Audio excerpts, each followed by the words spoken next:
Well, in this project, we've looked at the effects of energy on economic growth. In fact, we've looked at all the major inputs into the economy. We've looked at labor, capital, energy, materials, and services, and looked at what effects they have on the economy from a period of time of 95 to 2009 for 6 of the major European countries.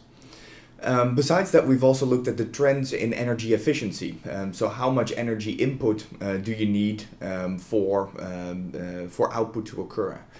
And we've done that for the same amount of countries. Now, why have we looked at this? We've looked at this because we're interested in seeing whether reducing energy inputs is going to have a negative or positive effect on economic growth. Majorly because of the social economic transition that we're looking at and that we're facing in the years ahead, and we want to see what sort of wealth effects those are likely going to have. Besides that, we're also interested in seeing what the recent trends have been. Are we already seeing that less energy is needed to create the output that we have right now, or are we seeing opposite effects? These are the main questions that we've tried to look at in this research.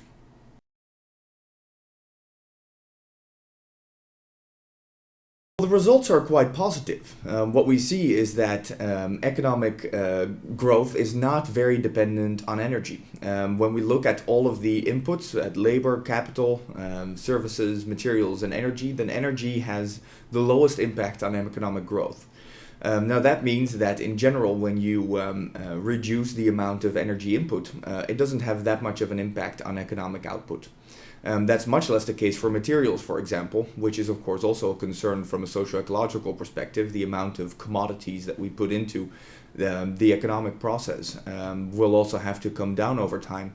And that's going to have more of an effect on economic output than energy does. Of course, this is not including energy shocks. When there is a large shock in the supply of energy, that's going to have a large impact on the other factors of input too.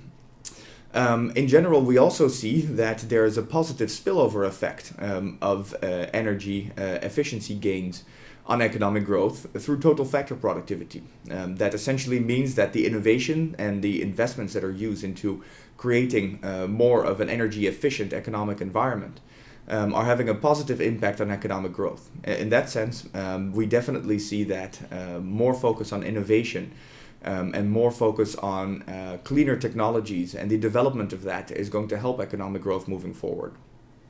In total, though, we do see that the direct effect, as I said, is small, but does have a negative impact on economic growth.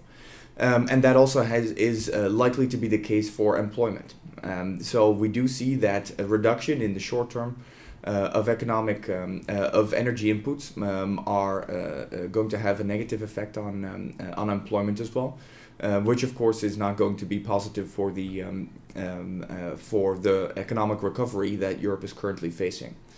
When looking at the trends of energy productivity that we discussed before, we see that over the past years, the economy has become more energy efficient in 4 out of the 6 economies that we've studied.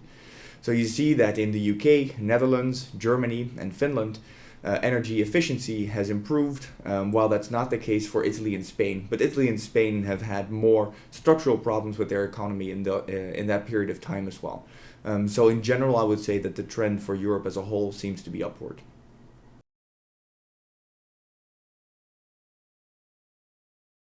The main implications for policymakers are that a focus on innovation in the energy sector and a focus on R&D in the clean energy technology sector seems to be having a positive effect on economic growth. We see that the spillovers of energy efficiency gains through total factor productivity on economic growth are positive.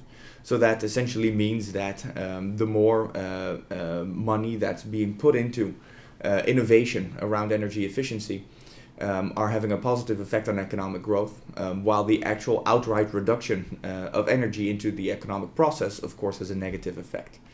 So besides that, it has to be said that the effects are relatively ambiguous. It's difficult to say whether at a macro level reductions of energy inputs, so energy efficiency gains, are going to have a positive or negative impact on job growth and economic growth. Likely it's going to be a slight negative effect in the short run, but the more innovation is put into energy efficiency gains, the likelier it is that there will be positive gains as well. And these are the things that I think are the most important out of this study to keep in mind as policymakers moving forward.